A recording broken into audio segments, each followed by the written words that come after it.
Hi guys. आज इस video में हम सोशल सिस्टम आईकेएस में कैसी होती थी इस बारे में बात करेंगे।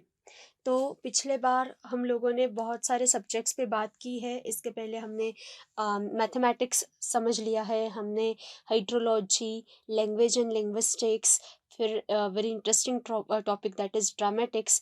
इसके बारे में देखने की कोशिश की कि आईकेएस में मतलब इंडियन नॉलेज सिस्टम में इन सारे सब्जेक्ट्स का एग्जैक्टली कंट्रीब्यूशन क्या रहा है, उनके प्रिंसिपल्स क्या रहे हैं। अब थोड़ा सा आज हम इस वीडियो में ऐसा देखेंगे कि इन सारी चीज़ों में जो सबसे इम्पोर्टेंट फैक्टर है, right, that is society. And उस सोसाइटी का जो सबसे बेसिक कंपोनेंट है that is human being. Okay, so इनके बारे में क्या लिखा गया है, राइट। तो इनका स्ट्रक्चर कैसे होता था, तो इनके हर एक टाइप के कंस्ट्रक्शंस कैसे होते हैं, एक सोशल स्ट्रक्चर होता है, राइट। एक सोशल सिस्टम ये अलग स्टडी का टॉपिक होता है। तो वो आईकेएस में कैसे होता था, इनके बेसिक प्रिंसिपल्स क्या होते थे, उनके डिफरेंट डिफरेंट रोल्स क्या होते थे, राइट। इन सब के बारे में हम थोड़ी सी यहाँ पे क्या करेंगे, तो चर्चा करेंगे। हम इसके बारे में थोड़ा सा देखेंगे कि एग्जैक्टली इसमें क्या माइंडसेट रहा है इन लोगों का और अप्रोच क्या रहा है। ओके, सो सोसाइटी जो है वो किस प्रिंसिपल्स के तौर पे खड़ी रहती थी और उसका इफेक्ट क्या होता था। तो सबसे पहले जब हम सोसाइटी के बारे में या सोशल सिस्टम के बारे में बात करने लगे तो एक इम्पॉर्टेंट कंसेप्ट हम लोगों को यहाँ पे समझनी होगी, जो इंडियन सोशल सिस्टम में समझने के बहुत ज़्यादा ज़रूरी है, दैट इज़ धर्म। ओके, सो अब यहाँ पे एक बात करने जैसी है कि मैंने यहाँ पे रिलीजन नहीं लिखा है, right, because religion can't be a translation of Sanskrit word that is dharma. Okay, ऐसा नहीं होता है। So this is originated from a root word that is dharman in Sanskrit, which is a neuter word. Okay, ये फेमिनाइन नहीं है, ये मैस्कुलाइन नहीं है, ये न्यूटर वर्ड है, राइट। सो धर्म क्या है, धर्म ये कंसेप्ट ऐसी नहीं है जो आज हम देखते हैं, राइट। मतलब हिंदू, मुस्लिम या सिख या जैन, बौद्ध, ये धर्म नहीं होता है। ओके, तो धर्म का मीनिंग इन लोगों ने क्या लिया है वो हम एक बार बात करेंगे उसके बारे में, और हमको समझ में आ जाएगा कि अगर सोसाइटी समझनी है आईकेएस में तो धर्म ये कंसेप्ट ये टर्म समझना क्यों ज़रूरी है। तो जैसे कि हमने अभी बहुत बार देखा है कि ये सारे वर्ड्स जो है वो किसी रूट वर्ड से तैयार होते हैं, राइट। तो इसमें एक रूट आता है ध्रुव। ओके, सो इस ध्रुव का मतलब है, इस ध्रुव का मीनिंग है to bear. Okay, to carry, ये इसका मीनिंग है। सो कुछ पकड़ के रखना, किसी को सपोर्ट देना, that is the meaning of dhruv. So इसके अलग अलग डिफरेंट मीनिंग्स यहाँ पे होते हैं धर्म शब्द के, जो अलग अलग टेक्स्ट में रेफर किए गए हैं। उनमें से कुछ जो है उनके बारे में हम यहाँ पे बात करते हैं। तो एक मीनिंग है सबसे important, that is to carry, to hold, okay, to support. So, dharma is something which carries the society, which holds the society, और which supports the society. Society में जो भी कंपोनेंट्स आते हैं, राइट, तो उनको होल्ड करने के लिए, उनको सपोर्ट करने के लिए जो कुछ भी एक प्रिंसिपल प्रेजेंट होता है वहाँ पे, वो होता है धर्म। और एक मीनिंग देखेंगे, दैट इज रूल्स। ठीक है, रूल्स। सो ये एक मीनिंग है कि हमको रूल्स फॉलो करने पड़ते हैं अगर हमको सोसाइटी में रहना है। तो एक सोशल स्ट्रक्चर मेंटेन करने के लिए हमें कुछ रूल्स फॉलो करना बहुत ज़्यादा ज़रूरी है। तो वो जो रूल्स है ना, वो है धर्म। ये और एक मीनिंग बताया गया है। फिर और एक मीनिंग है, that is principles of behaviour. So हम जिस सोसाइटी में रहते हैं, ओके, और ऐसा कहेंगे कि जिस कल्चर से हम जुड़े हैं, तो वहाँ के कुछ बिहेवियर के प्रिंसिपल्स होते हैं, राइट। तो वो प्रिंसिपल्स मतलब होता है धर्म, राइट। फिर और एक कंसेप्ट हम लोग आगे देखने वाले हैं, दैट इज आश्रम। Okay, so duties, okay, particular duties of आश्रम।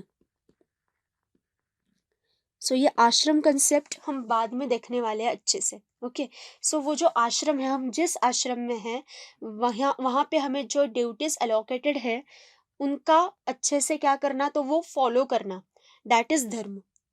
ओके, फिर और एक आता है, that is rights. As human or as a member of culture, we have some rights. Okay, so those rights, duties, rights जो है वो ड्यूटीज के साथ आते हैं, right. So right, duties, okay, responsibilities, ये जो सारे है ना, इनको बोला गया है धर्म। ओके, और एक कंसेप्ट आती है, इनके बारे में भी हम लोग देखने वाले हैं, दैट इज वर्ण धर्म। हम कौन से वर्ण के हैं, उसके हिसाब से हमें धर्म फॉलो करना पड़ता है। आश्रम धर्म पहले हम ये देख चुके हैं। ओके, और फिर और एक आता है मिक्सचर, दोनों का मिक्सचर, वर्णाश्रम धर्म।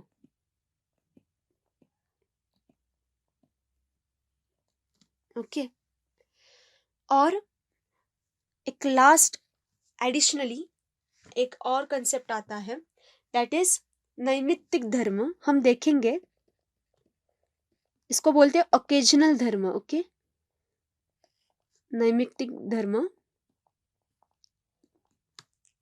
और एक होता है गुण धर्म। So this is nothing but the property.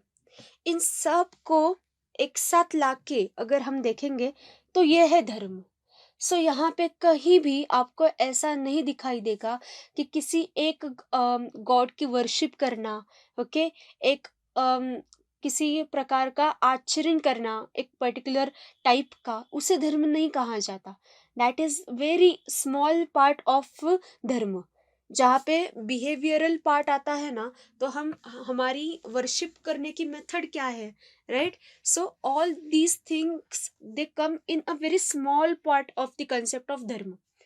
बाकी के बड़े कंसेप्ट ये है कि हमारे ड्यूटीज, ओके, हमारे प्रिंसिपल्स ऑफ बिहेवियर, हमारे रूल्स, ओके, हमारे राइट्स, हमारे रिस्पॉन्सिबिलिटीज। सो इसका मीनिंग है धर्म, राइट।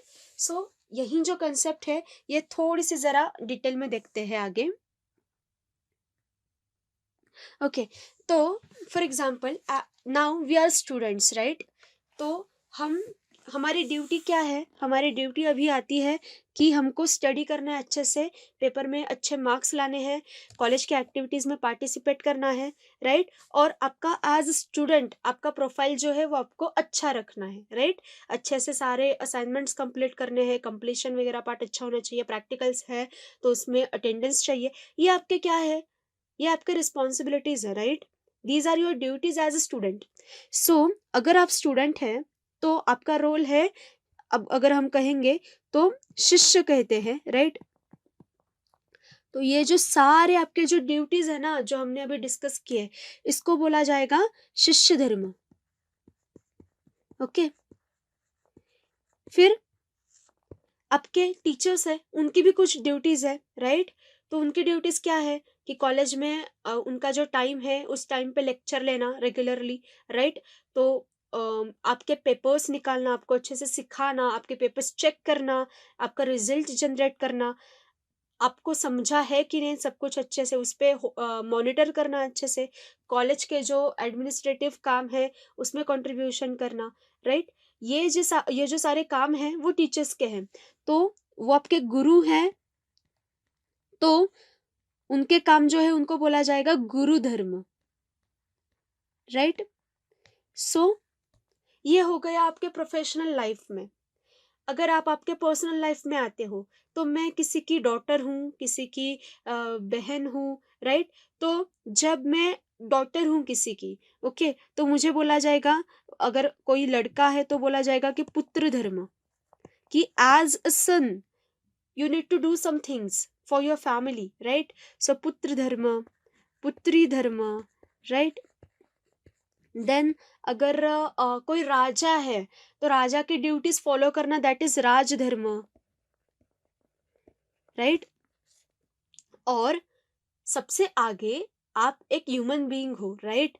तो ये बाकी के सारे टैग्स बाद में आते हैं, सबसे पहले आप कौन हो, आप एक ह्यूमन हो। तो इसलिए as a human you need to do some things, okay, you need to follow some human values, and that is known as manushya dharma या मानव धर्म, राइट। सो यहाँ पे एज ड्यूटीज, रिस्पॉन्सिबिलिटीज, ओके, तो इस तरह से धर्म शब्द का यूज यहाँ पे किया गया है, राइट। सो ये कंसेप्ट है हमारी धर्म की। और इस अगर सोसाइटी है ना, तो ये सोसाइटी पूरी की पूरी किस पे खड़ी रहती है, तो इसका रूट होता है, इसके पीछे जो है वो है धर्म। धर्म के आधार पे ही सोसाइटी खड़ी रहती है, और आप धर्म को अलग नहीं कर सकते सोसाइटी से। ड्यूटीज कैसे अलग करेंगे, रिस्पॉन्सिबिलिटीज कैसे अलग करेंगे, राइट। तो किसी भी कंपनी का अगर आप एग्जाम्पल लेते हो, तो उसमें भी अलग अलग टाइप के एम्प्लॉयज होते हैं, राइट। तो हर एक की खुद की ड्यूटी है, राइट, उनके कुछ रोल्स होते हैं, राइट। तो कौन किस पोस्ट पे है, इस हिसाब से उसको क्या करना पड़ता है, अपने रोल्स जो है वो फॉलो करने पड़ते हैं, राइट। तो कंपनी चलानी है तो हर किसी को अपना रोल सीरियसली फॉलो करना जरूरी है, राइट। तो आप ऐसा नहीं बोल सकते कि अरे कंपनी भी चलानी है और रूल्स भी फॉलो नहीं करने, या रिस्पॉन्सिबिलिटीज ड्यूटीज भी फॉलो नहीं करनी, ऐसा नहीं होता है, right. So it can't be possible. So धर्म के आधार पे अपने अपने जो रोल्स हैं, जो हमने एक्सेप्ट किए हैं या हमको एलोकेटेड है, तो वो अच्छे से फॉलो करना, इसका मतलब होता है सोसाइटी को अच्छे से मेंटेन्ड रखना। अगर कहीं भी इस रोल्स में कोई कन्फ्लिक्ट आ जाए, राइट, जो अलग अलग कंपोनेंट्स है सोसाइटी के, अगर वो एक दूसरे से कन्फ्लिक्ट तैयार करे, तो ये जो सोसाइटी है ना वो डिस्टर्ब होती है। और जब भी कभी सोसाइटी डिस्टर्ब हुई है, तो उसका इफेक्ट क्या हुआ है कि हमारे जो इन्वेडर्स है, फॉरेन इन्वेडर्स, उन्होंने इस कंडीशन का बहुत अच्छा फायदा उठाया है। You can check the history. जब भी कभी इंडिया में बड़े बड़े इन्वेजन्स हुए हैं, तो वहाँ उस टाइम सोशल कंडीशन क्या थी, या इन्वेजन हो जाने के बाद सोशल कंडीशन क्या थी, this is a very good point two study, okay. Invasions क्या इफेक्ट करते हैं, या इन्वेजन होने के लिए देश में क्या सिचुएशन रिस्पॉन्सिबल रहती है, okay. So it's like that. तो धर्म ये आधार होता है, धर्म ये सपोर्ट होता है। So this is very good supportive factor, okay. So dharma should be seen as a supportive factor. So this is the basic idea, okay. तो फिर आगे हम जाएंगे कि ये जो सोसाइटी है, राइट, तो फ्लो कैसे जाता है कि सोसाइटी अगर मेंटेन रखनी है तो उसे क्या करना चाहिए, उसे धर्म का पालन करना चाहिए। पर धर्म का पालन करना है मतलब एग्जैक्टली क्या करना है, राइट। मतलब हम क्या करें कि धर्म का पालन हो जाएगा। तो उसके लिए एक टेक्स्ट है हमारे पास, मनुस्मृति, उसने धर्म के 5 पिलर्स बताए हैं। तो वो 5 पिलर क्या है वो हम अभी थोड़ा सा देखते हैं। So pillars, right. So pillars of support, society अगर खड़ी रखनी है, अच्छे से वर्किंग रखनी है, तो ये सपोर्ट पिलर्स क्या है वो देखते हैं। तो उन्होंने क्या बताया, देखो, सबसे पहला सपोर्ट है कि धर्म का अगर पालन करना है तो you should refer Veda. Okay, Veda में लिखा है, वेद में बताया है कि क्या करना है, क्या नहीं करना है, क्या बेनिफिशियल है, क्या नहीं है। ओके, तो सबसे पहला पिलर है वेद। जो जानते हैं वेदों को, जो समझते हैं वेदों को, उन्होंने क्या करना है, उन्होंने डायरेक्टली जाके वेद जैसा बताता है ना वैसा बिहेव करना है। Okay, so this is the first pillar. So second pillar is, सारे लोग तो वेद नहीं जानते, ठीक है, तो हम क्या कर सकते हैं इन दैट केस, आपके पास और एक ऑप्शन है, you should follow the tradition. Okay, so किसकी tradition, so tradition of people, tradition of people who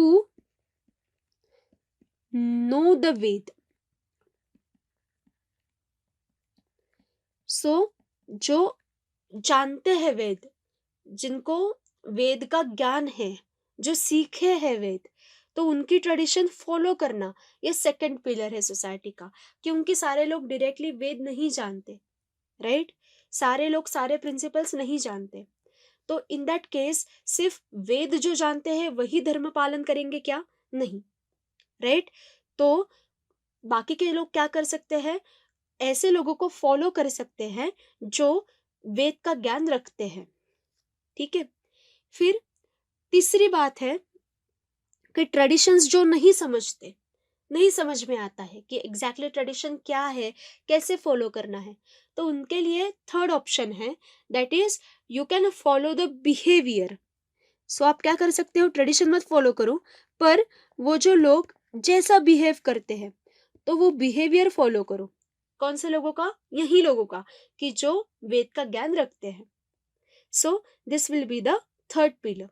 okay, and fourth pillar will be, आपको समझ में नहीं आता है कि ये जो वेद का ज्ञान रखने वाले लोग हैं ये कैसे ट्रेडिशन फॉलो करते हैं, कैसा उनका बिहेवियर है, इसमें से वो आप वैसे के वैसे फॉलो नहीं कर सकते, राइट। तो ऐसा कुछ कंडीशन है क्योंकि उनके फॉलोइंग्स जो है, क्योंकि उनके जो मेथड्स है वो थोड़े से फॉलो करने में डिफिकल्ट है, फॉर एग्जाम्पल, ओके, या वो प्रैक्टिकली पॉसिबल नहीं है फॉलो करना, तो फिर आप क्या कर सकते हो इन दैट केस, तो आप कर सकते हो ट्रेडिशनल मेथड्स फॉलो कर सकते हो। पर किन की ट्रेडिशनल मेथड आप लोग फॉलो कर सकते हो, वेल मैनर्ड पीपल की, ठीक है, कि जो सोसाइटी में उनको अच्छा स्थान है, ठीक है, जिनके बिहेवियर के एग्जाम्पल्स दिए जाते हैं। सो ऐसे वेल मैनर्ड लोगों की आप क्या कर सकते हो, ट्रेडिशन फॉलो कर सकते हो। तो अगर आप ऐसा करोगे तभी आपने क्या किया है, धर्म का पालन किया है। ओके, और लास्ट एंड वेरी इंपॉर्टेंट, ये कुछ नहीं कर सकते, फॉर एग्जाम्पल आप ऐसा कुछ आपसे नहीं हो सकता, तो फिर आप ऐसा बिहेवियर करो जिससे आपको सेल्फ सेटिस्फैक्शन मिले,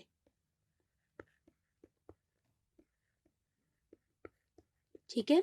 संस्कृत में इसे बोला गया है आत्मसंतोष।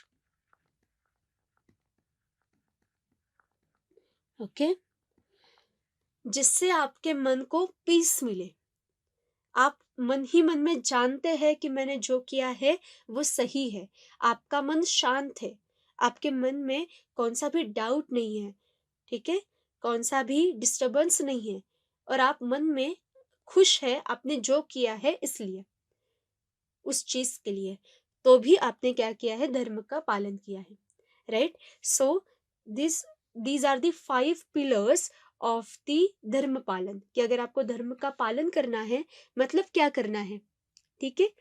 तो ये जो धर्म है ये कैसे बताया गया है इसके बारे में थोड़ी सी बात करते हैं, कि ऐसे कौन से टेक्स्ट है हमारे पास कि जिसमें ये धर्म कैसा होना चाहिए इस बारे में बात की है। तो इसमें प्रायोरिटी लेवल्स आती है, ठीक है। सो यहाँ पे क्या आता है, प्रायोरिटी लेवल्स आती है। तो आप कौन से टेक्स्ट को फॉलो करेंगे, क्योंकि ये जो सारे टेक्स्ट है ना ये लिखे तो गए हैं पर उसमें कुछ क्राइटेरिया है कि ये कौन से पीरियड में लिखे गए हैं, किन लोगों के लिए लिखे गए हैं, कौन से सिचुएशन में लिखे गए हैं, इसके ऊपर उसमें उसका जो कंटेंट है ना वो डिफर करता है, राइट। तो कभी कभी ऐसा होता है कि एक टेक्स्ट में आपको एक स्टेटमेंट मिलेगा, पर दूसरे टेक्स्ट में आपको उसका कॉन्ट्राडिक्शन मिलेगा। तो इसका मतलब ऐसा नहीं है कि एक टेक्स्ट जो है वो फॉल्स है, दूसरा टेक्स्ट ट्रू है, और दूसरे टेक्स्ट को मानना नहीं चाहिए, ऐसा नहीं होता है। पर आपको फॉलो करने के लिए, अगर आपको किसी भी चीज को फॉलो करना है, तो आपको कुछ क्राइटेरिया मन में फिक्स करने पड़ेंगे। जैसे आपको समझना पड़ेगा उस टेक्स्ट का पीरियड, कौन से पीरियड में वो लिखे गए हैं, कौन से रीजन में वो लिखे गए हैं, ठीक है। क्योंकि नॉर्थ में ऐसा बोला गया है कि फॉर एग्जाम्पल एक जो XYZ पदार्थ है, XYZ जो खाना है वो मत खाना है, वो मत खाओ। पर साउथ में बोला है कि yes you can eat that. Okay, region wise it differs. तो ऐसा नहीं होता है कि धर्म जो है वो यूनिवर्सली एक नहीं होता। यूनिवर्सल एक धर्म सिर्फ एक ही है, that is manushya dharma. You are human and you should behave like a human. Okay, this is universal dharma. पर बाकी सारे, मतलब मैं किसी की डॉटर हूँ तो हमेशा मैं डॉटर जैसा बिहेव नहीं करूंगी, क्योंकि मैं डॉटर सिर्फ दो लोगों की हूँ, मेरे माता पिता की, राइट। पर बाकी लोगों की मैं बहन हो सकती हूँ, मैं किसी की बहू हो सकती हूँ, किसी की वाइफ हूँ, किसी की टीचर हूँ, राइट। तो किसी की फ्रेंड हूँ। तो मेरा जो रोल है सबसे, वो हमेशा एक नहीं होगा, मेरा बिहेवियर सबसे एक नहीं हो सकता, राइट। तो मैं मेरे माता पिता जो है उनके साथ डॉटर जैसा बिहेव करूंगी, मेरे ब्रदर सिस्टर्स जो है उनके साथ सिस्टर जैसा बिहेव करूंगी, राइट। मेरे जो स्टूडेंट्स हैं उनके साथ टीचर जैसा बिहेव करूंगी। उनके साथ अगर मैं डॉटर जैसा बिहेव करने लगी तो वो सही नहीं रहेगा, राइट। मेरे जो सास ससुर होंगे उनसे मैं बहू जैसा बिहेव करूंगी, मेरा जो हस्बैंड होगा उसके साथ मैं वाइफ जैसा बिहेव करूंगी, राइट। मेरे जो फ्रेंड्स हैं उनके साथ फ्रेंड्स जैसा बिहेव करूंगी। तो मेरा जो बिहेवियर है वो चेंज होता रहेगा सामने कौन है इसके हिसाब से, राइट। सो ऐसा ही होता है कि धर्म का जब पालन करना है, आपको फॉलो करना है, तो आपको देखना पड़ेगा कि ये कौन से पीरियड में लिखा गया है, कौन से रीजन में लिखा गया है, किस सिचुएशन में लिखा गया है, ओके। और टारगेट कौन है उसका, किसके लिए लिखा गया है। सबका धर्म एक नहीं होता, राइट। तो इन चीजों को अगर अच्छे से समझोगे तो आपको समझ में आ जाएगा कि ऐसा कॉन्ट्राडिक्शन ग्रंथों में क्यों आता है, राइट। तो जब धर्म पालन की बात आती है तो प्रायोरिटी लेवल्स कैसे होती है, तो सबसे ज्यादा इम्पोर्टेंट है और सबसे ज्यादा आंख बंद करके जिसको फॉलो करना चाहिए वो है Veda, right. Veda comes on highest priority, okay. फिर सेकंड आता है धर्म सूत्र। धर्म सूत्र, ठीक है। तो हमारे यहाँ पे कुछ धर्म सूत्र है अच्छे अच्छे, राइट। तो उनको फॉलो करना, this is your second priority. कि वेद के बाद अगर आप कौन से ग्रंथों का कहना मानोगे तो वो क्या है, तो वो है धर्म सूत्र। तो ऐसे धर्म सूत्र हमारे लिटरेचर में लिखे गए हैं और वो बताते हैं कि धर्म का पालन कैसे करना चाहिए, राइट। तो उनमें से जो मेजर मेजर है वो है गौतम धर्म सूत्र, बौधायन धर्म सूत्र, आपस्तंभ धर्म सूत्र, हिरण्यकेशी धर्म सूत्र, वशिष्ठ धर्म सूत्र, विष्णु धर्म सूत्र। ये कुछ धर्म सूत्रों के क्या है, तो एग्जाम्पल्स है। तो हमारे यहाँ पे बहुत सारे धर्म सूत्र ग्रंथ जो है वो प्रेजेंट है, ठीक है। फिर उसके बाद प्रायोरिटी किसी जाती है, उसके बाद स्मृति ग्रंथ, ठीक है। स्मृति ग्रंथों को उसके बाद प्रायोरिटी जाती है। अब ये जो स्मृति ग्रंथ है ये वेद से ही डिराइव्ड होते हैं। These are based on Veda but those are derived granth, right. So स्मृति ग्रंथों में मनुस्मृति है, याज्ञवल्क्य स्मृति है, नारद स्मृति है, वशिष्ठ स्मृति है, ओके। ये सारे स्मृति ग्रंथ आते हैं। तो स्मृति ग्रंथों को धर्म सूत्रों के बाद प्रायोरिटी जाती है। फिर उनके बाद अगर आप देखोगे तो आते हैं Ramayana and Mahabharata, okay. Ramayana and Mahabharata. फिर आते हैं रामायण महाभारत में जो कुछ भी प्रिंसिपल्स आते हैं, और बहुत सारे, मैंने बोला ना कि रामायण और महाभारत का जो कंस्ट्रक्शन है वो कैसा है कि मेन स्टोरी चलती है, राइट। राम की स्टोरी, यहाँ पे महाभारत में पांडवों की स्टोरी वो चलती है, पर there are number of parallel stories going on in this text. Okay, जब दो लोग कन्वर्सेशन करते हैं तो वो एक दूसरे को बहुत ज्यादा रेफरेंसेस देते हैं, उपदेश देते हैं, बहुत ज्यादा शास्त्रों की चर्चा चलती है वहां पे, राइट। सो ये जो सारा पार्ट है ना, that is very important to understand the concept of dharma, right. So that's why it is very important. So Ramayan Mahabharat में भी धर्म का ज्ञान है, और वो अगर फॉलो करना है तो उसकी प्रायोरिटी आती है स्मृति के बाद। ओके, फिर आते हैं पुराण। पुराण भी बहुत ज्यादा इंपॉर्टेंट है धर्म समझने के लिए, ठीक है। फिर आते हैं टीका ग्रंथ, ओके, जिसको आप बोल सकते हो कमेंट्रीज। सो यहाँ पे टीका, ओके, भाष्य, ओके, निबंध ग्रंथ,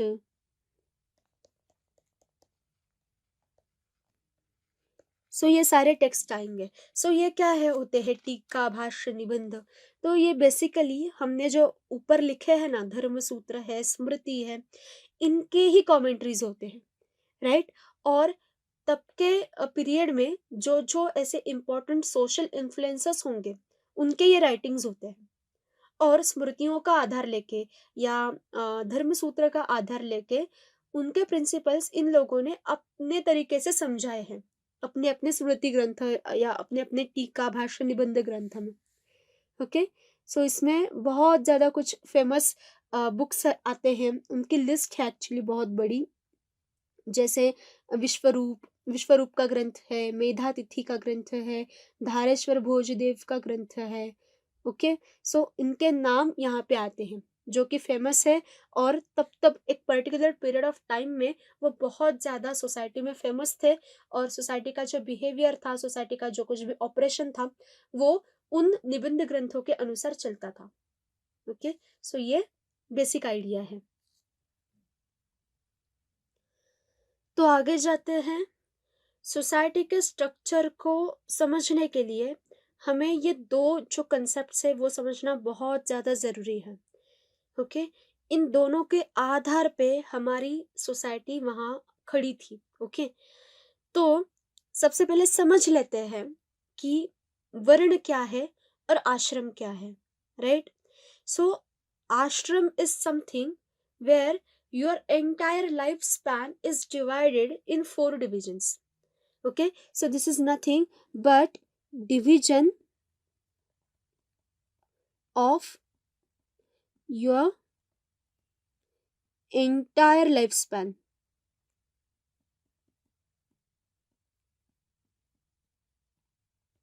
right।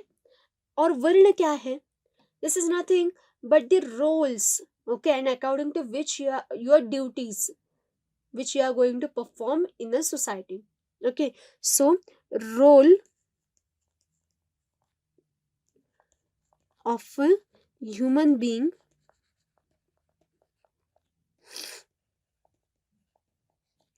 in a society, right। So this is the basic idea.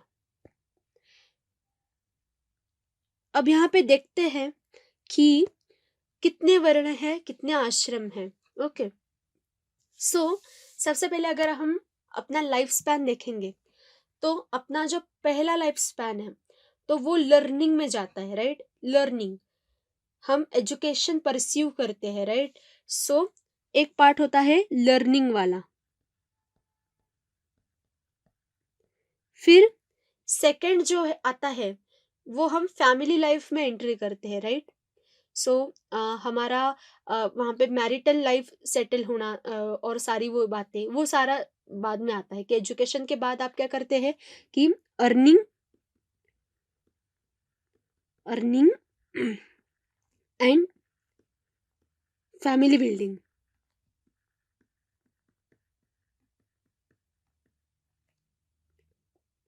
फिर इसके बाद आता है retirement time. Okay, so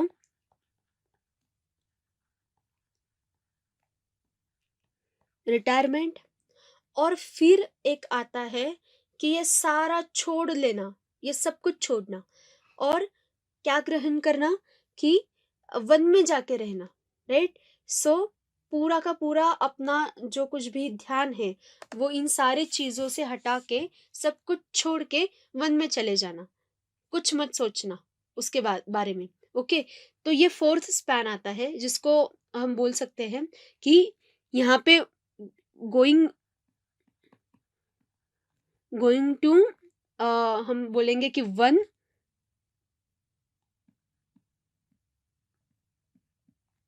and spending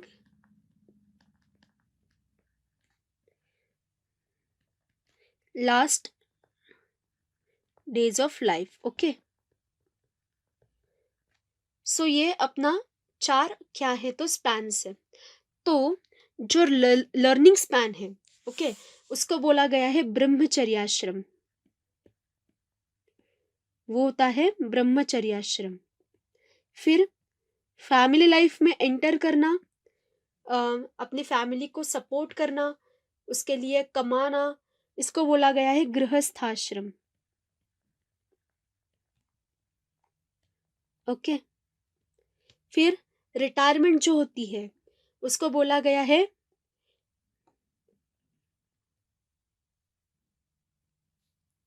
so retirement is वानप्रस्थाश्रम,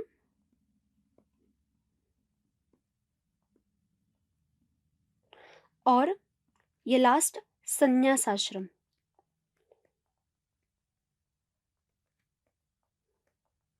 so actually वानप्रस्थाश्रम, इसमें बहुत पहले के टाइम पे ऐसा होता था कि जो लोग थे वो फॉरेस्ट में जाते थे, वन में जाके अपना जो बाकी का समय है उसका गुजारा करते थे। और संन्यासाश्रम है उसमें नॉट नेसेसरी वो लोग फॉरेस्ट में जाते हैं, ऐसा नहीं है, पर वो गृहस्थाश्रम में एंट्री नहीं करते। ओके, सो वो कुछ भी करके, मतलब बाद में ऐसा होता है कि ये 3 आश्रम होने के बाद भी संन्यासाश्रम में एंट्री हो सकती है, या ब्रह्मचर्याश्रम से डायरेक्टली संन्यासाश्रम में भी एंट्री हो सकती है। ओके, सो यहाँ पे फॉरेस्ट में जाना हर टाइम नेसेसरी नहीं है। तो यहाँ पे क्या रिक्वायरमेंट है, संन्यासाश्रम अगर ग्रहण करना है तो worshipping, okay, so worshipping with no interest in material world, ऐसा हम बोल सकते हैं। सो इन 4 स्पैन्स में ये सारा डिवाइड होता था। ओके, सो ब्रह्मचर्याश्रम से गृहस्थाश्रम, गृहस्थाश्रम से वानप्रस्थाश्रम, और फिर अगर है तो संन्यासाश्रम, नहीं तो ब्रह्मचर्याश्रम से डायरेक्टली संन्यासाश्रम में भी एंट्री हो सकती थी। सो हम क्या क्या करते हैं हमारे पूरे लाइफ स्पैन में, सो ये आश्रम व्यवस्था है। फिर अगर हम वर्ण के यहाँ पे आए तो हमारे रोल्स क्या हो सकते हैं, रोल्स हमारे क्या है इसके हिसाब से वर्ण डिसाइड होता था, right. So learning and teaching, this is the one role, learning and teaching, society में ये एक रोल इंपॉर्टेंट है। फिर दूसरा रोल इंपॉर्टेंट है, that is giving protection to society, protecting a society. फिर थर्ड आता है that is trading, okay, trading, और we can say economical part जो संभाले सोसाइटी का, सो इकोनॉमिक मैनेजमेंट, और फिर लास्ट पार्ट आता था सर्विस सेक्टर, ओके, कि सोसाइटी को सर्विस देना, राइट। तो इनके हिसाब से सोसाइटी के 4 वर्ण थे कि जो लर्निंग एंड टीचिंग में इन्वॉल्व है, ओके, जो एक्चुअली टीचर्स लोग हैं, जो थिंकिंग टैंक है सोसाइटी का, स्ट्रेटेजीज बिल्डर्स है। ओके, इनको कहा जाता था ब्राह्मण। फिर जो सोसाइटी को प्रोटेक्शन देते हैं उनको बोला जाता था क्षत्रिय। फिर जो ट्रेड्स और इकोनॉमिक मैनेजमेंट में इन्वॉल्व है इनको बोला जाता था वैश्य। और जो सोसाइटी को सर्विस देते हैं, ओके, एंटरटेनिंग फील्ड्स जो होते हैं, एंटरटेनमेंट में जो इन्वॉल्व है और हर एक प्रकार की जो सर्विस देते हैं उनको बोला जाता था शूद्र। ओके, तो हर एक का रोल क्या है, इस हिसाब से एक आइडिया हमारे यहाँ पे आती है। तो इसके बारे में हम जब टूल्स ऑफ आईकेएस, ये जो मॉड्यूल अपना होगा, ये जो लेक्चर अपना होगा, इसमें और ज़्यादा डिटेल में बात करेंगे। पर अभी सब्जेक्ट है तो वो भी बता देती हूँ आपको कि हर एक कोई क्या काम करेगा, इसके हिसाब से एक विराट पुरुष का एक मॉडल हमारे पुरुष सूक्त में आता है। ऋग्वेद में जो पुरुष सूक्त है उसमें इस विराट पुरुष का क्या आता है, तो डिस्क्रिप्शन आता है।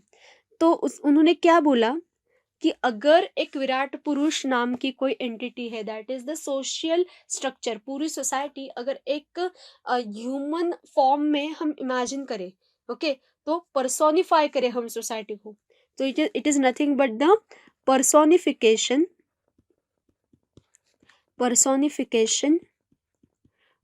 Of a society. Okay, so अगर हम ऐसे तरीके से इसको देखें और एक पूरा ह्यूमन हम इसमें इमेजिन करें, तो फॉर एग्जाम्पल एक कौन सा भी अगर ह्यूमन है,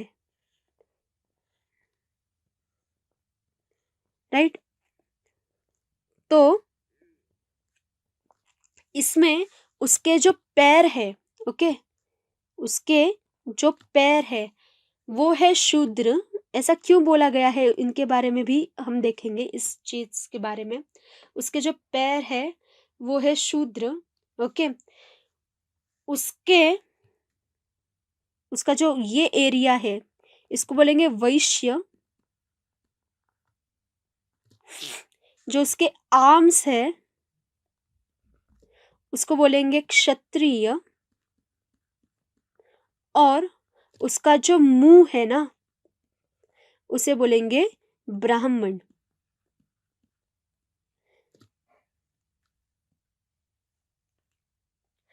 तो इसके जो अलग अलग ऑर्गन्स है ना, सो यहाँ पे ब्राह्मण जो आएगा तो वो उसके माउथ पोजीशन पे आएगा। क्षत्रिय जो है वो उसके आर्म्स पे आएगा। वैश्य थाइस पे आएगा। और शूद्र जो है वो फीट इस पोजीशन में आएगा, ओके, या लेग्स पे आएगा। ऐसा क्यों बोला गया है, ये इसका लॉजिक क्यों है, ठीक है। सो शूद्र जो है वो सर्विस सेक्टर में आते हैं, राइट। सो सर्विस सेक्टर अगर सोसाइटी का स्ट्रांग है, राइट, तो सारे जो कला है, हमने शास्त्र कला और विद्याओं के बारे में बात की थी, तो उसमें जो कला वाला सेक्शन है ना वो संभालने वाले हैं शूद्र, राइट। इनके सिवा कुछ नहीं हो सकता। अगर ये सोसाइटी में नहीं है तो सोसाइटी चलेगी ही नहीं। तो सोसाइटी वर्क करने में अगर कोई सबसे ज्यादा कंट्रीब्यूट करता है तो वो है शूद्र। आप जरा सोचिए कि अगर सोसाइटी में सर्विस सेक्टर नहीं होता है तो सोसाइटी का क्या होगा। सर्विसेज देने वाले ही लोग नहीं है, क्या होगा। और सर्विसेज कहाँ कहाँ आती है सर, हर एक जगह पे सर्विस है, ठीक है। तो हर एक सर्विस देना वो शूद्र का काम है और उसके लिए अलग स्किल सेट चाहिए। तो इनके पास लिटरली नॉलेज अगर नहीं है तो चलता है, इनको जरूरत नहीं है नॉलेज की, उनको जरूरत है स्किल्स की, राइट। तो ये स्किल्ड पीपल है, राइट। तो इसलिए सर्विस देने वाले शूद्र है और इसलिए सोसाइटी का पूरा जो लोड है ना वो अपने पैरों पे कैरी करते हैं। तो ये क्या, इसलिए शूद्र जो है वो कहाँ पे है, तो ये फाउंडेशन है सोसाइटी का। So they are treated as foundation of the society, right. तो इसलिए सर्विस देने वाले जो है वो शूद्र है, इसलिए उनकी पोजीशन जो है वो विराट पुरुष के या सोसाइटी मैन के पैरों के यहाँ पे दी है, बिकॉज दे आर फाउंडेशन। फिर आते हैं वैश्य। थाइज क्या करते हैं, थाइज ये सोसाइटी को एक एक्स्ट्रा सपोर्ट देते हैं, राइट। तो इनके पैरों पैरों के सपोर्ट पे थाइज होते हैं, थाइज के सपोर्ट पे ऊपर की बॉडी है, राइट। सो ये सोसाइटी को क्या करते हैं, ये नरिश करते हैं, because they run the economy, right. So that's why उनकी पोजीशन है थाई। फिर सोसाइटी का जो प्रोटेक्शन करना है इन्वेजन से या बहुत सारे जो कैलामिटीज है उनसे, सोसाइटी के जो इंटरनल कन्फ्लिक्ट्स है उससे, ठीक है। तो ये प्रोटेक्शन का काम करते हैं क्षत्रिय, इसलिए उनकी पोजीशन है आर्म्स, आर्म्स स्ट्रांग होने चाहिए, राइट। इसलिए ये है क्षत्रिय। और ये जो ब्राह्मण है ये कौन है, तो ये एक्चुअली सोसाइटी का थिंक टैंक है, ये स्ट्रेटेजीज बिल्डअप करते हैं जिनके आधार पे ये सारे लोग चलते हैं, राइट। तो they are the phase, okay. जो बोलने वाली बातें हैं, कन्वे करने की बातें हैं, कन्वर्सेशन की बातें हैं, ये सारे ये लोग जानते हैं, इसलिए उनको बोला गया है मूव, ओके। उनको बोला गया है mouth, mouth of the society. तो इस तरह से ये स्ट्रक्चर है, और ये पुरुष सूक्त में इस प्रकार का जो स्ट्रक्चर है वो पोर्ट्रे किया गया है। अब ये छोड़ दो, ओके। एक कंपनी देखो आप, एक कंपनी भी इसी प्रकार के स्ट्रक्चर पे चलती है, अगर हम इजी मॉडल स्टडी के लिए लेंगे तो, ओके। कंपनी में कुछ सर्विस देने वाले लोग होते हैं, ओके। कुछ जो अपना फाइनेंस डिपार्टमेंट संभालने वाले लोग होते हैं, ओके। कुछ लोग जो होते हैं वो कंपनी के प्रोटेक्शन के लिए होते हैं, अगर कंपनी किसी प्रॉब्लम में आ जाती है तो उसको बचाने के लिए कुछ लोग होते हैं। और कुछ लोग ऐसे होते हैं कि जो कंपनी की स्ट्रेटेजी प्लान करते हैं, कंपनी के पॉलिसीज प्लान करते हैं, तो वो कुछ लोग होते हैं, right. So whole company is divided into these 4 sectors, right. वैसे ही हमारे सोसाइटी का है। अगर हम सोसाइटी में ऐसा बोलेंगे कि हमको ये जो वर्ण व्यवस्था है, ओके, हमको ये जो कुछ भी स्ट्रक्चर है ये फिनिश करना है, फिर भी हम ये फिनिश नहीं कर सकते। आप ये नाम मिटा सकते हो, ब्राह्मण क्षत्रिय वैश्य शूद्र, ये नाम जो है, ये टर्मिनोलॉजीज है, ये आप मिटा सकते हो, पर आप उनके फंक्शंस मिटा नहीं सकते, ये हमेशा होते हैं। आप सोचिए जरा, सर्विस सेक्टर बंद कर सकते हो आप, नहीं कर सकते, ठीक है। अब इकोनॉमिकल जो फैक्टर है सोसाइटी का, इकोनॉमी रन करने वाले जो लोग हैं, ट्रेडिंग करने वाले, मार्केटिंग करने वाले लोग हैं, ओके, उनको बंद कर सकते हैं, नहीं। आप आर्मी बंद कर सकते हैं, पुलिस डिपार्टमेंट बंद कर सकते हैं, नहीं। आप रिसर्च करने वाले लोग होते हैं, टीचर्स लोग हैं, उनको बंद कर सकते हैं, नहीं। आप नहीं बंद कर सकते, आप सिर्फ ये नाम मिटा सकते हो अगर आप चाहे तो, पर ये जो डिस्ट्रीब्यूशन है ये कभी भी आप बंद नहीं कर सकते, क्योंकि ये सोसाइटी का बेसिक स्ट्रक्चर है, राइट। तो अगर इसमें आप अच्छी तरह से बैलेंस बनाए रखेंगे और हर कोई एक कोई दूसरे के काम में डिस्टर्बेंस क्रिएट नहीं करेगा, तो सोसाइटी अच्छी तरह से खड़ी रहेगी। और इंडियन सोसाइटी खड़ी रहने के लिए सबसे इम्पोर्टेंट फैक्टर जो है, उसका जो सबसे ज़्यादा प्लस पॉइंट है, वो है उसकी वर्ण व्यवस्था। जब वर्ण व्यवस्था डिस्टर्ब होगी तो इंडियन सोसाइटी डिस्टर्ब होगी। आप सोचिए, इसके बारे में खुद सोचिए। और हम यहाँ पे जो बात कर रहे हैं इस पे आप एग्री हो कि नहीं ये बताएं, ओके। इसी के हिसाब से ये जो सारे आश्रम और वर्ण के लोग हैं, इन्होंने क्या ड्यूटीज परफॉर्म की है, करनी चाहिए, इसका डिस्क्रिप्शन हमारे यहाँ पे आता है। कि फॉर एग्जाम्पल जो ब्राह्मण है उसने क्या करना है, इसने कभी भी स्टोरेज नहीं करना है किसी भी चीज का, कभी भी नहीं स्टोर नहीं करनी है चीजें, पैसों के पीछे इसने नहीं भागना है, ओके। इसने क्या करना है, इसने लर्निंग, ये बहुत स्कॉलर चाहिए, ठीक है। फिर टीचिंग में ये इन्वॉल्व होना चाहिए, राइट।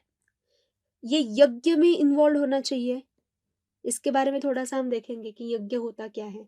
सो यज्ञ में ये इन्वॉल्व होना चाहिए, राइट। और फिर इसने क्या करना है, इसने बाकी के जो 3 वर्ण है ना, तो इनको गाइडलाइंस देनी है, ओके। उनको क्या करना है, तो इनको सपोर्ट करना है ब्राह्मण में, राइट।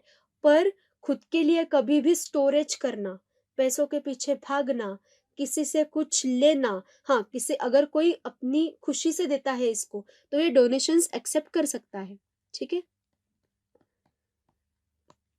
सो डोनेशन एक्सेप्ट करना पर खुशी से, राइट। तो ये सारी चीजें जो है, ये जो सारी ड्यूटीज है, ये ब्राह्मण की है, ओके। फिर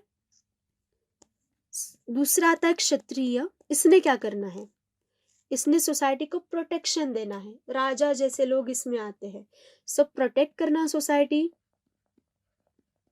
हर कोई अपने धर्म का पालन अच्छे से कर सकता है ना, इस पे नजर बनाए रखना, ये इसका काम है। क्षत्रिय जो है ना, ये एक्चुअली रिस्पॉन्सिबल होता है ये वर्ण व्यवस्था जो हमने अभी अभी डिस्कस की, ये मेंटेन रखने में। सो मेंटेनेंस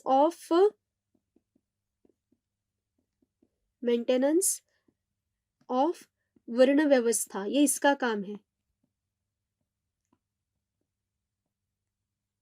हर कोई कर सकता है ना, हर कोई अपने अपने गौरव की मर्यादाओं को समझ सकता है कि नहीं, मतलब हर एक का जो सेल्फ प्राइड है, क्योंकि हमेशा ऐसा नहीं होता है कि जान बचाना मतलब प्रोटेक्शन। कभी कभी लोगों के प्राइड की, लोगों के गौरव की रक्षा करना, ये भी क्षत्रिय का काम है। तो उनका सेल्फ प्राइड जो है, तो उसकी रक्षा करना, उसका प्रोटेक्शन करना, ये भी क्षत्रिय का काम है। तो लोगों का प्राइड जो है, ये क्षत्रिय मेंटेन बना के रखता है। फिर आता है वैश्य। ये वैश्य क्या करेगा, ये खेती करेगा, ओके, एग्रीकल्चरल प्रैक्टिस करेगा। फिर ट्रेडिंग करेगा, ट्रेडिंग, ओके। और सोसाइटी की जो इकोनॉमी है ये बना के रखेगा। सो इकोनॉमिकल फैक्टर जो है ये इसके हाथ में है। और फिर आता है जो सोसाइटी में सबसे बड़ा कंट्रीब्यूटिंग पार्ट होते हैं, शूद्र, ओके। ये क्या करेगा, ये कलाओं की साधना करेगा, राइट। सो ये इसके पास स्किल्स होंगे, तो ये स्किल्स परस्यू करेगा, ये सोसाइटी को सर्विस देगा अलग अलग टाइप की, राइट। जो ये बाकी के चीजें करने में इम्पोर्टेंट है, हर एक टाइप की सर्विस, उसमें जो कुछ भी सर्विस आपको याद में आती है, अभी दिमाग में आती है, वो हर एक सर्विस ये देगा। तो ये सोसाइटी का फाउंडेशन बना के रखेगा, जिसके आधार पे ये बाकी के लोग काम कर सके, राइट। सो ये आर्ट्स एंड फाइन आर्ट्स जो आते हैं, क्राफ्ट्स, इनमें सारे ये लोग होते हैं, ओके। तो ये सब करने वाले शूद्र है, राइट। तो इस तरह से ये सोसाइटी जो है ये ऐसे मेंटेन रहती है।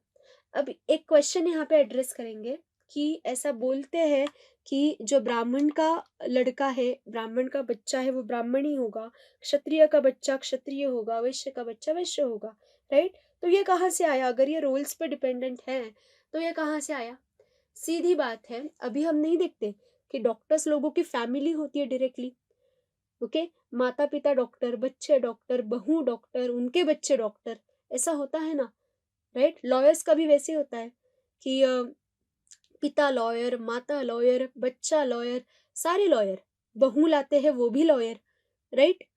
ऐसा होता है, क्यों, क्योंकि अगर फैमिली बिजनेस है तो आपको कुछ एक्स्ट्रा चीजें मिलती है उसमें, आपको बचपन से वो एनवायरनमेंट पता है, उसके लिए जो स्किल्स लगते हैं वो आपके ब्लड में ही है, बचपन से आप देखते हो। और अगर कहाँ कहीं कभी प्रॉब्लम आता है तो जो अगर माता पिता उसी बिजनेस में है तो वो बच्चे को सपोर्ट करते हैं, वो बताते हैं, वो गाइड करते हैं कि देखो ऐसे नहीं करना है, या वो टिप्स देते हैं कि देखो ये बातें करनी है।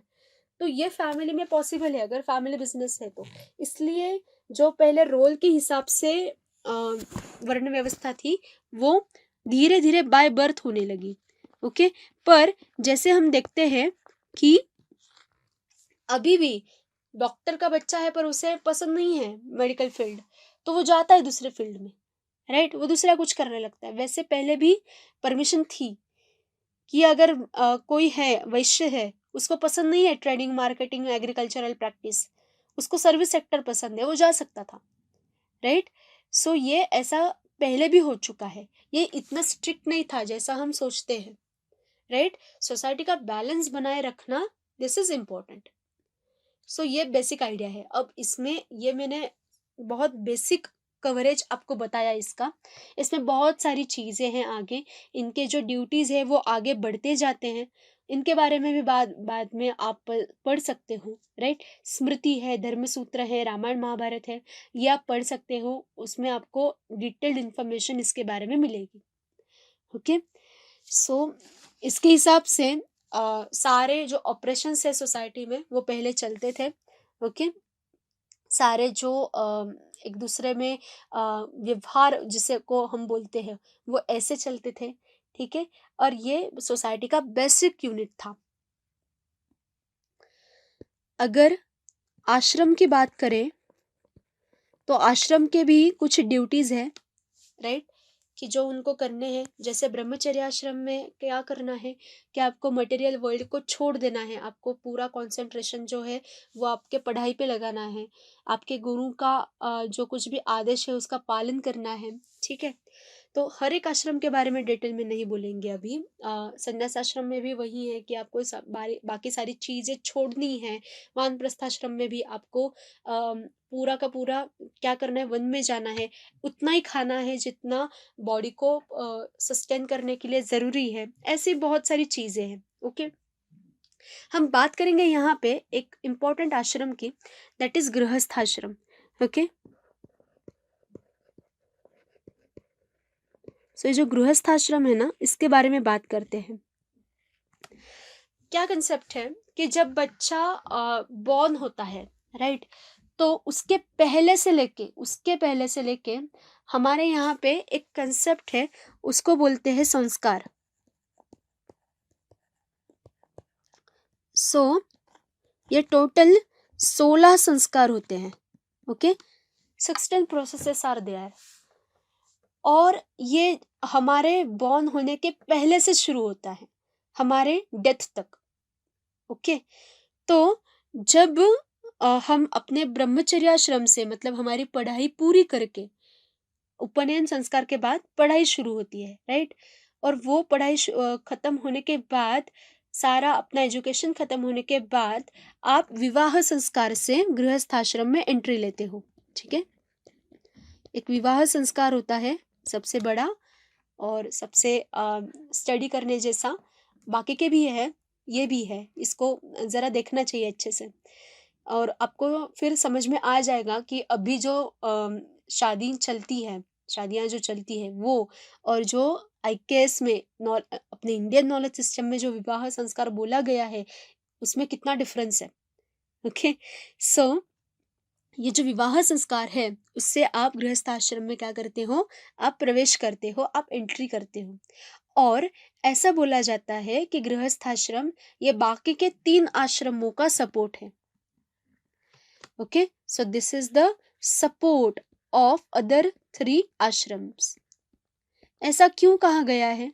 क्योंकि गृहस्थ के कुछ ड्यूटीज हैं, हम बाकियों के ड्यूटीज इतने यहाँ पे नहीं देखेंगे, पर गृहस्थ के ड्यूटीज देखते हैं ताकि आपको सोशल स्ट्रक्चर और अच्छे से समझ में आ जाए। उसको क्या करना है, उसको पंच महायज्ञ करने हैं। पंच महायज्ञ, इसकी सिस्टम समझ लेते हैं, तब आपको समझ में आ जाएगा कि ऐसा क्यों बोला है कि गृहस्थाश्रम बाकी के 3 आश्रमों का सपोर्ट है। ओके, सो इसमें क्या क्या आते हैं वो देखते हैं। इसमें आता है देव यज्ञ, देव यज्ञ आता है, एक आता है वैश्वदेव,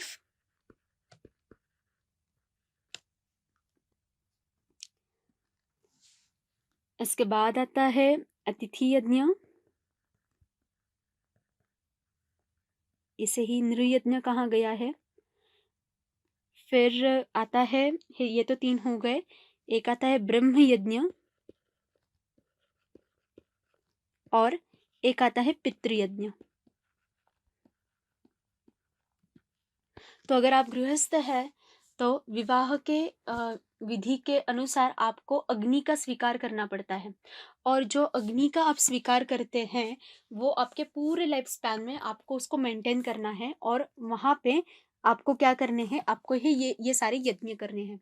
तो इसमें क्या-क्या आता है कि पितरों का, जो हमारे पितर है, जो हमारे पूर्वज हैं, उनके लिए तर्पण करना, जो अतिथि आए हैं उनका सत्कार करना, उनको मान देना, उनको खाना-पीना देना, ये अतिथि यज्ञ में आता है। ये अतिथि कोई कोई भी हो सकते हैं, ये ब्रह्मचर्याश्रम के लोग हो सकते हैं, ये सन्यासी हो सकते हैं।